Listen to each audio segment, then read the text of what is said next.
Bodybuilding has been popular only recently in the last 10 years, but it actually has a complex history that to fully understand, you need to go back a couple hundred years. Many events and people have formed and shaped bodybuilding into the sport that we know today, but it's not always been like that. I'm going to tell you about the physical culture movement in the 1800s, the physical culture boom in the 1900s, the mass monster era, the golden age, and the modern era. Let me take you back 200 years to the middle of the 1800s. This is what we call the physical culture movement of the 1800s. Hippolyte Trite was born in 1813 in Saint-Armand, France. He was a French strongman, gymnast, and would open up one of the first commercial gyms in Paris in the 1840s. That gym could accommodate over 1,000 people, which for at that time made it the largest gym. His emphasis on strength and aesthetics was new and innovative at a time when most people were still doing strongman feats like lifting rocks or throwing logs. His was something different. Louis Attila was also one of the most important figures in the history of the physical culture and early bodybuilding stage. He's best known for being Eugene Sandow's mentor, and we'll talk about him in a little bit. Attila helped shape how strength training was taught. He was born in 1844 in Karlsruhe, Germany. He was a strongman, a gym owner, and an inventor of gym equipment. He invented early adjustable barbells and dumbbells, so no more just having tons of weight that you couldn't easily change out. His invention made weightlifting a lot more streamlined. Eugene Sandow is widely regarded as the father of modern day bodybuilding. He was born in 1867 in Königsberg, Prussia. He was a strongman, bodybuilder, fitness entrepreneur, and author. In 1901, he organized the Great Competition, otherwise known as the first organized bodybuilding competition. Contestants were judged on muscular development, symmetry, and presentation.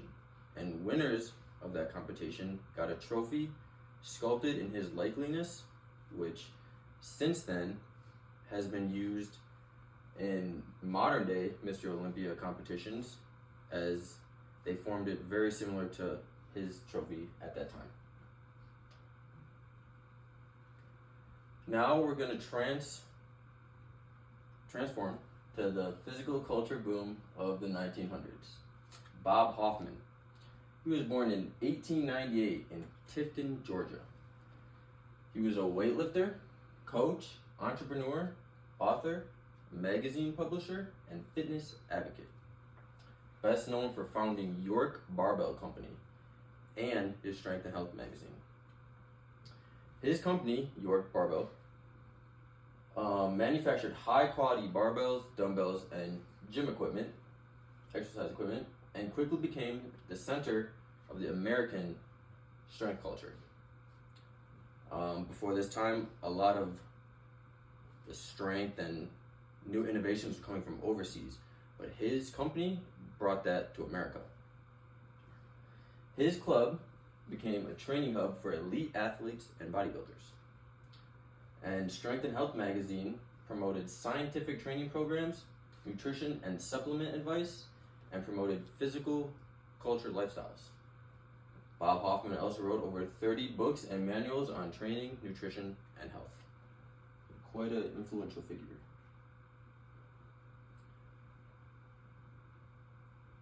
Joseph Weider was born in 1919, Montreal, Canada. His brother Benjamin, 1923, Montreal, Canada. These two brothers were basically the reason why we have a Mr. Olympia competition today. They created the International Federation of Bodybuilding and Fitness, which is otherwise known as the IFBB. To compete in Mr. Olympia, you have to get your IFBB card. That would be the International Federation of Bodybuilding and Fitness. And established the world's most famous bodybuilding contest, Mr. Olympia. Joe personally trained or promoted many of the greatest bodybuilders of all time. Arnold Schwarzenegger, Frank Zane, Ronnie Coleman, and the first Mr. Olympia contest was held in New York City, 1965. Now we're going to move to the golden era. Arnold Schwarzenegger was born in 1947, Thal, Austria. He was invited to the U.S. by Joe Weider, who you just heard about, who then became his mentor and sponsor. Arnold also trained at Gold's Gym, which at the time was a mecca for bodybuilding and fitness culture in the United States at that time. His unique blend of mass, symmetry, and personality won him 7 titles. He starred in the documentary Pumping Iron in 1977, which made Arnold a household name and made bodybuilding explode in popularity. It brought bodybuilding to all sorts of the country. Here's a picture of Arnold Schwarzenegger. If you'll remember how he looks in this picture, it'll be important for future slides when we compare the eras and how bodybuilding has progressed. Now we're in the mass monster era. The mass era shows a clear break from the golden era.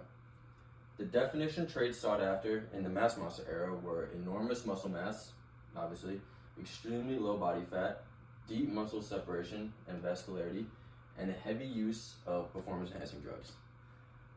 This is Lee Haney. He won 8 titles, most all time. Still hasn't been broken. It's been tied, but not broken. Anabolic steroids become common practice among bodybuilders. They were always common practice, but now bodybuilders readily admitted to using anabolic steroids to prepare for shows. Some of the icons included Flex Wheeler, Dorian Yates, and Shawn Ray. This is the modern era. Here we have Ronnie Coleman, and this is Jay Cutler. Ronnie Coleman was born in 1964 in Monroe, Louisiana. He's widely regarded as the greatest and most powerful bodybuilder of all time. He won 8 titles, tying Lee Haney's record. He combined massive size, sharp conditioning, and round muscle bellies, giving him a freakish but also aesthetic look, which was new to that time. He is also known for his extreme powerlifting style workouts, squatting 800 for reps, deadlifting 800 for reps, leg pressing 2,300 pounds. And his biggest rival was Jay Cutler, right here, who eventually upset him, and he won 3 titles of his own. Now we're in the modern era.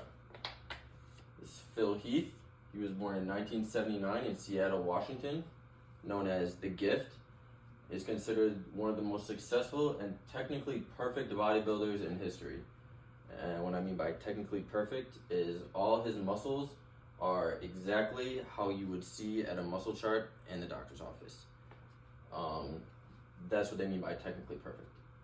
And he won 7 Mr. Olympias. These key figures and events you now know about will hopefully give you a better understanding and appreciation of the deep history that surrounds bodybuilding. Bodybuilding is a great sport, and I think people are now starting to realize that. And now you know the history, and you can go out and educate the masses. Thank you.